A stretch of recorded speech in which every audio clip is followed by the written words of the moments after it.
নমস্কার, আপনাদের সঙ্গে আমি অমল। আজ আপনাদের নিয়ে যাব বাঁকুড়ার এক অফবিট প্লেসে, যেটা সত্যিই অফবিট। মাত্র 1 বা 2 দিনের ছুটিতে হামেশাই ঘুরে আসা যায়। চলুন তবে শুরু করা যাক।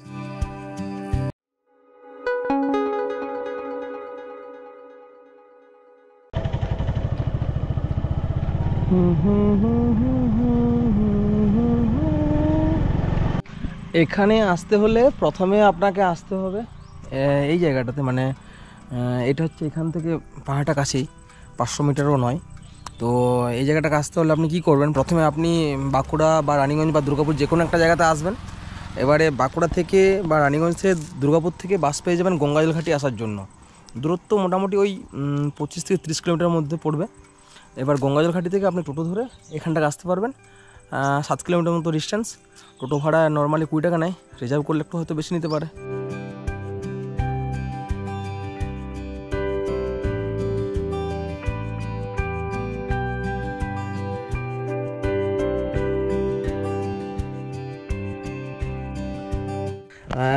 মানে আপনারা যদি কেউ বিশিন্ডা পাহাড়ে একটা দিন নির্জনে সময় কাটাতে আসেন বা থাকার ভাবনা চিন্তা করেন, তাহলে আপনারা এখানে নির্দ্বিধায় থাকতে পারেন।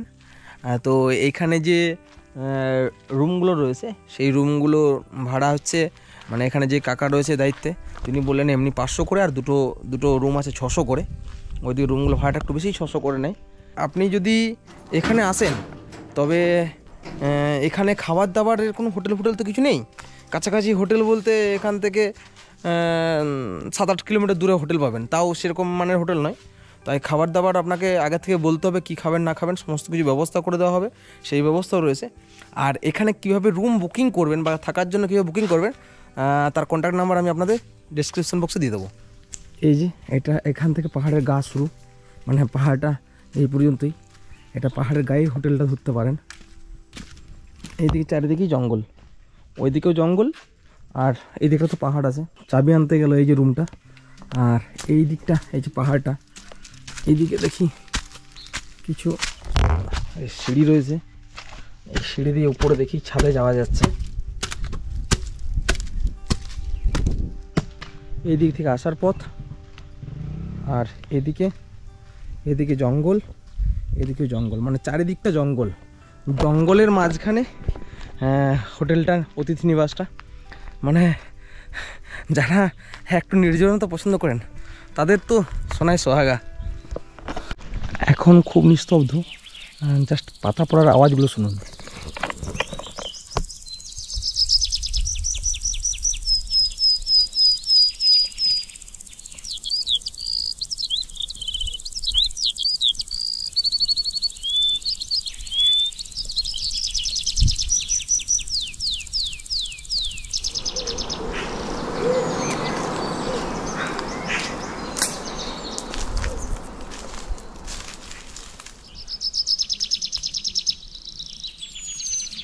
শীতকাল দিক করে কিছু আছে, কার্তিক মাস হইতে অগ্রহণ পৌষ মাঘ মাস পর্যন্ত কিছু লোকজন আছে। ওইদিকে 5টা রুম আছে মোট, ভাড়া দেওয়ার জন্য 5টা রুমে। আর ভাড়া কত করে? 500 টাকা করে। আপনারা যারা মানে কলকাতা থেকে আশেপাশে 1 বা 2 দিনের জন্য একটা অফবিট প্লেস খুঁজছেন, আমি বলবো তাদের জন্য এই জায়গাটা পারফেক্ট। কেননা আপনি এখানে কোনো কিছু ঠিকঠাক পাবেন না, সেটাই অফবিট। মানে শুধু একমাত্র যেটা পাবেন সেটা হচ্ছে নেটওয়ার্ক। এখানে দেখুন আপনার যারা আছে এখানে, যারা কাজ করে, তারা ওই যে বয়স্ক কাকে দেখলেন, ওরা কাজ করে এখানে থাকে।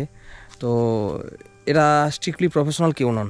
আপনি চাইলেই সঙ্গে সঙ্গে চা পাবেন না বা অন্য কিছু পাবেন না, কিন্তু কিছু পান না পান ব্যবহারটা আপনারা এখানে ভালো পেয়ে যাবেন।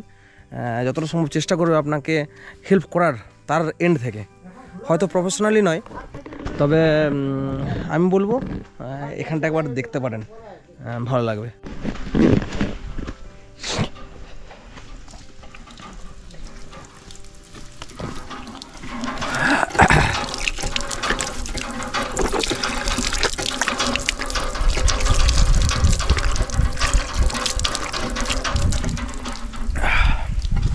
আমি রয়েছি এখন বিশিন্ডা পাহাড়ের পাদদেশে। মানে এখান থেকে এই যে একটা গেট রয়েছে, এটা পুরনো গেট। এটা দিয়েই আগে পথ ছিল। আর একটা ওই দিকটাতে নতুন গেট হয়েছে, মানে ওই পথ দিয়ে আমি এসেছি, ওখানে নতুন গেটটা দিয়ে আমি উঠবো, নতুন গেটটা দেখাবো। আর এখানে দেখছি একটা শৌচালয়ের ব্যবস্থা রয়েছে, তো আপনাদের শৌচালয়টা একবার দেখিয়ে দিই কেমন। এই যে এখানে পানি জলের ব্যবস্থা, আর এই যে বাস ভেতর তো পুরো কাঁচের টুকরো তো ভর্তি, এগুলো ভেঙে দিয়েছে। এই যে টয়লেট করার জায়গাগুলো একদম কি অবস্থা, মানে সরকার থেকে ব্যবস্থা করেছে কিন্তু আমরা রাখতে পারছি না, আমরা নষ্ট করে ফেলছি। সরকারি সম্পদগুলোকে রক্ষণাবেক্ষণ ঠিক ওভাবে নষ্ট হয়ে যাচ্ছে। এটা বাথরুমটা ঠিকঠাক ব্যবহার্য থাকলে পরে অনেক মানুষের আরও ভালো লাগতো, সুবিধা হতো। আর কোনখানটায় মেলা বসে, মানে আপনারা যদি কেউ মেলা উপলক্ষে আসতে চান তাহলে দেখবেন এইখানটাতে মেলা বসছে, এই জায়গাটা পুরো এই জায়গাটা জুড়ে, এখান থেকে এই যে জায়গাটা এদিকে এই জায়গাটাতে মেলা বসে, তখন এই জায়গাটা একদম গমগম করে, মানে প্রচুর লোক সমাগম হয়। মেলা মূলত 3 দিন হয়, হোলির পরের দিন থেকে, মানে দোলযাত্রার পরের দিন থেকে মেলা শুরু হয়। প্রথম দিন, দ্বিতীয় দিন, তৃতীয় দিন সব থেকে বেশি ভিড় হয় তৃতীয় দিনে, মানে এত লোক হয় যে ঠেলাঠেলি করে পেরোতে হয়। এই দিকটাতে চড়ক বসে, আর নানা রকম খাবার দাবারের দোকান বসে, মণিহারি জিনিসপত্র বসে।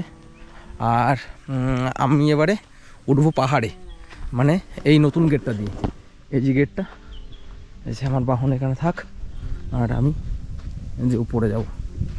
এই যে লেখা রয়েছে মা নাচনচণ্ডী পাহাড়, মানে পাহাড়ের নতুন নামকরণ, মা এখানে যেহেতু নাচনচণ্ডীর পুজো হয় সেই নামকরণ। আর লোকমুখে যেটা প্রচলিত সেটা হচ্ছে বিসিন্ডার পাহাড়।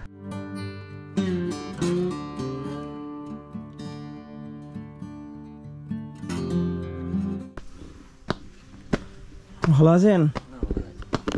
আরেকবার এলাম। আচ্ছা, তাহলে আপনি কতদিন থেকে এখানে আছেন মোটামুটি? মোটামুটি বলতে ওই 9 সাল থেকে আছে এখানে। 2009 সাল থেকে। তখন এই এই এই রুমগুলো ছিল এইদিকের? কোথাও রুম ফুম কিছু ছিল না, একটা কুড়ে ঘর ছিল। কুড়ে ঘর, খড়ের ইয়াতে দিয়ে ছাউনি করা ছিল। আচ্ছা। বাঁশ বাতা কড়চি দিয়ে পরে চারিধারে মাটি ঘোড়া চাপা দিয়ে করা ছিল। করা ছিল। তখন কারেন্ট ফারেন্ট ছিল নাকি? কিচ্ছু না, একটি লণ্ঠন জ্বলতো, আর গাছপালা কিছু ছিল না, নাঙ্গা পাহাড় ছিল। হ্যাঁ, সে তো ছিল। পাশপাশালে জেনাটির লোক আমার ওই লণ্ঠনের আলোর লাইটটি সব দেখতে পেতেন। হ্যাঁ, বিসিন্ডা গ্রাম, জেনাটির গ্রাম। জায়গাটা খুব সুন্দর হয়েছে এখন। তারপরে ওই জিতেন গোড়াইয়ের সঙ্গে দেখা হলো মোটামুটি ওটা 13 সালে। আচ্ছা, 13 সালে যখন ওর সঙ্গে পরিচিত হলো, ধীরে ধীরে ধীরে ধীরে এই উন্নয়ন হতে শুরু করলো। মোটামুটি জিতেন গড়াই এই জায়গাটার রূপকার বলা যেতে পারে। হ্যাঁ, মানে ওনার উদ্যোগেই সমস্তটা ওনারই কীর্তি। হ্যাঁ, উনি চেষ্টা করে সমস্ত ব্যবস্থাটা করেছেন। তার আগে সিঁড়িও ছিল না, ছিল মানে মাটির ইয়ে ছিল। হ্যাঁ হ্যাঁ, মাটির ছিল মোটামুটি, ওটা সিঁড়িটা তোমার সিঁড়ি ওঠার মতন ছিল মোটামুটি। সেটা মাটির ধাপে, দিকে যেটা সেটা মাটির ধাপ, আমরা যেটা উঠতাম। জেনাটি হ্যাঁ, মাটির ধাপ করা ছিল ওটা। ওটা বাবাদের আমলে হয়েছে, হুম। আর 10 বছর আগেকার। আপনি তাহলে রাত্রে কি এখানে একাই থাকেন না কেউ থাকে? 24 ঘন্টায় একলাই থাকি। মাঝে মাঝে এনারা আসেন, সঙ্গ দেয় একটু করে। সিঁড়ি দিয়ে ওঠার আগেটাতে যে আশ্রমটা দেখালাম, ওই আশ্রমটার ঠিক উপরে একটা মন্দির তৈরি হচ্ছে।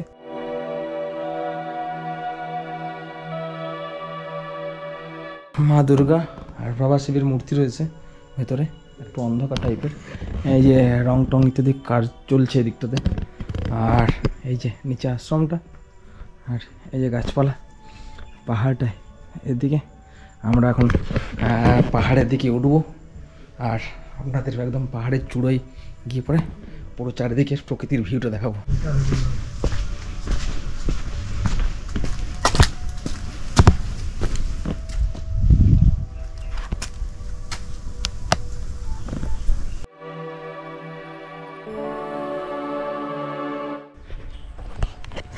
পুরোনো রাস্তা যেটা, সেটা এই দিকটা দিয়ে আসছে, দেখিয়ে দিই। এই যে এটা আগেকার রাস্তা, মানে যেটা পুরোনো রাস্তা, এই যে এই দিকটা দিয়ে আসছে, আর আমরা এলাম ওই দিকটা দিয়ে। বিষয় হচ্ছে এই পাহাড়টায় কিছুটা ওঠার পরে একটা সমতল মতো জায়গা রয়েছে, যেখানটাতে মূলত দোলযাত্রা উপলক্ষে বেশ কীর্তন ইত্যাদি হয়, অনুষ্ঠানগুলো হয়। 3 দিন ধরে কীর্তন চলে। এই যে জায়গাটা দেখুন, এই জায়গাটায় কীর্তন হয় আর পূজা হয়। এই প্লেসটা দেখুন, এটা আমাদের বাঁকুড়ার ঐতিহ্য, যেগুলো যেমন আপনার মাটির হাতি ঘোড়া, সেই মূর্তি সব রয়েছে এখানে। আর এই জায়গাটাতে বিভিন্ন রকমের রামায়ণ, মহাভারত, পুরাণের গল্পগাথা নিয়ে মূর্তি তৈরি করা হয় এই জায়গাটাতে। এই জন্য এই জায়গাটা সমতলটা করা হয়েছে। আর যদি পাহাড়ে উঠতে হয়, মানে পাহাড়ের চূড়ায়, তাহলে মাটির পথ রয়েছে, এই পথটা দিয়ে। আমি এবারে উঠবো, আপনাদের সমস্তটা দেখাবো।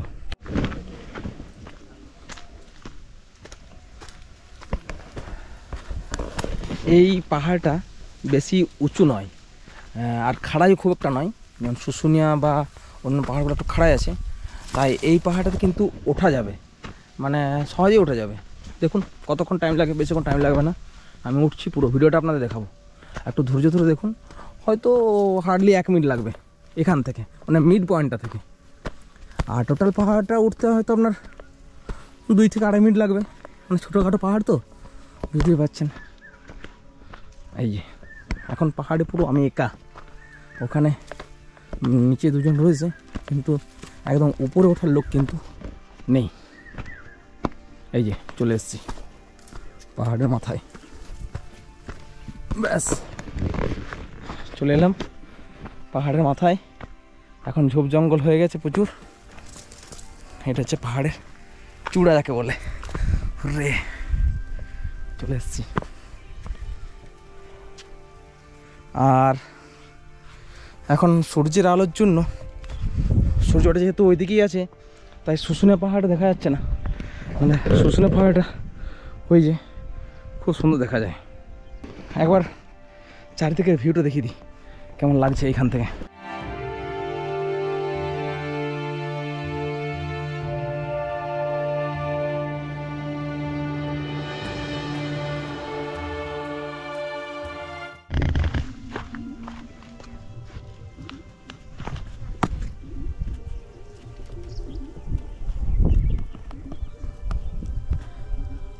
ওইদিকে গাছগুলো দেখুন, তাল গাছ আর খেজুর গাছগুলো মনে হচ্ছে যেন ঘাসের মতো লাগছে।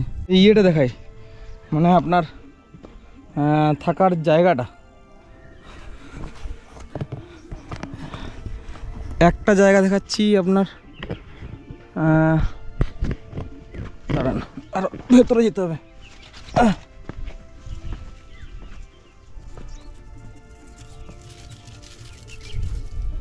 ছোটো ছোটো পাখি অনেক খড় খড় চলে যাচ্ছে। এই যে ওই দেখতে পাচ্ছেন, ওইটা ওইটাই থাকার অবস্থা, একদম পাহাড়ের কোলে। না চলে যাই, সাপের ভয় লাগছে। পাহাড়টা থেকে সূর্যাস্ত দেখতে খুব সুন্দর লাগে। এই সাইডে থাকবে আপনার শুশুনিয়া পাহাড়, আর তার কোল ঘেঁষে সূর্য অস্ত যাবে। এটা দেখতে বেশ ভালো লাগে। কিন্তু এখন সময় হচ্ছে 3:45, মানে সূর্যাস্ত হতে এখন অনেক দেরি, প্রায় 1.5 ঘন্টার মতো। তো অতক্ষণ বসে থাকা একা মুশকিল, থাকা ভালো লাগছে না। তো আপনারা কিন্তু সূর্যাস্তের সময় এখানে আসতে পারেন।